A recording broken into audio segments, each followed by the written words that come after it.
Muda TV.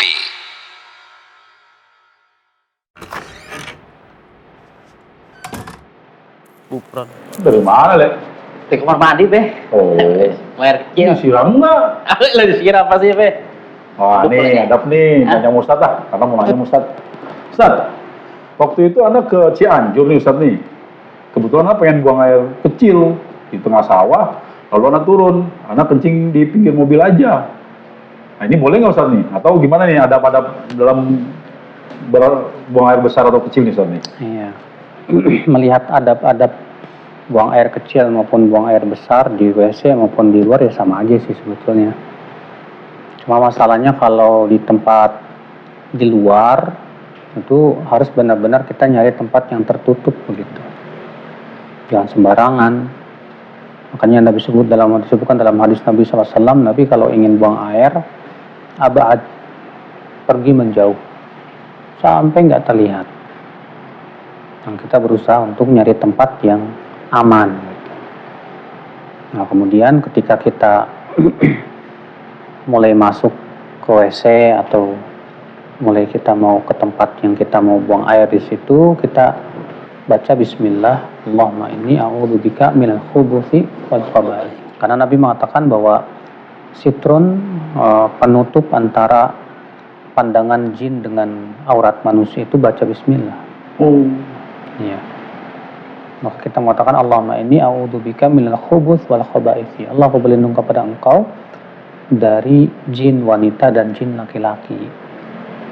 Nah, kemudian pastikan ya, ketika kita buang air, pertama jangan sampai menghadap ke kiblat atau membelakangi. Kenapa? Karena kata Abu Ayyub, Nabi SAW an istiqbal qiblah wa istidbariha. Ya, Nabi SAW melarang kami untuk menghadap atau membelakangi kiblat ketika buang air.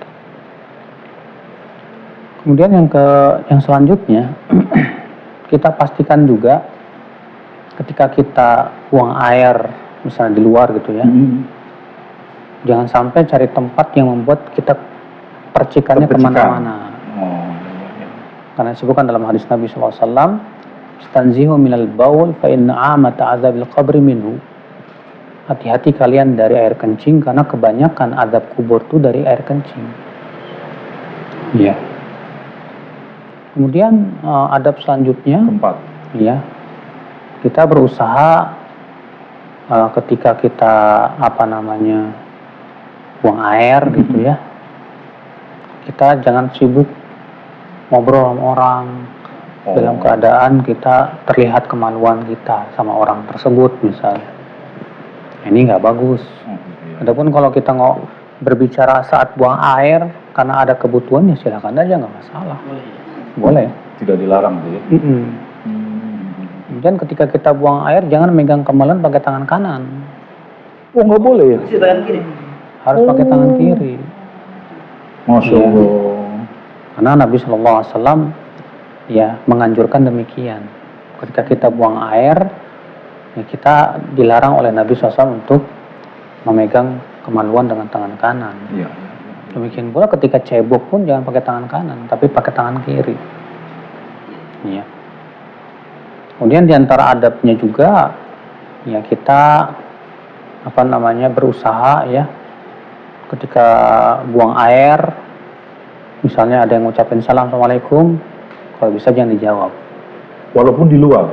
Iya, karena Nabi SAW pernah sedang buang air, kemudian ada yang mengucapkan salam, Nabi diam aja nggak jawab.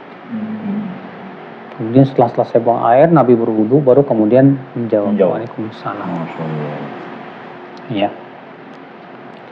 Kemudian kita berusaha untuk cebok, ya, dengan air, atau kalau tidak air maka bisa dengan batu misalnya, atau dengan tisu misalnya, yang nyerap ya.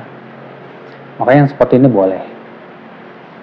Nah, kita juga pastikan ketika buang air kita cebok itu memang benar-benar bersih ya, jangan sampai ngepet ya. Ya. Kalau ada tisu sama air itu didulin mana, Ustaz? Ya air. Air ya? Tapi kalau misalnya kita mau dua-duanya, setelah air pakai tisu bagus. Iya. Kita gabungkan gitu. Kemudian jangan lupa juga ketika kita masuk WC keluar WC untuk membaca doa ghufranaka, itu yang sahih. Ya. Kita keluar dengan kalau masuk mendahulukan kaki kiri, kalau keluar mendahulukan kaki kanan, kata sebagian ulama begitu, sambil mengucapkan ghufranaka. Iya. Nah, itu diantara adab-adab buang air. Begitu. Itu boleh di situ, Be. Yang nggak boleh di tengah jalan, Be. Anda ngapain tengah jalan? Ada mobil antum. Iya. Ustaz, terima kasih atas jawabannya. Jazakallahu khair. Makasih Ustaz. Masya Allah. Bagus ini. Halal Indonesia Expo 2020.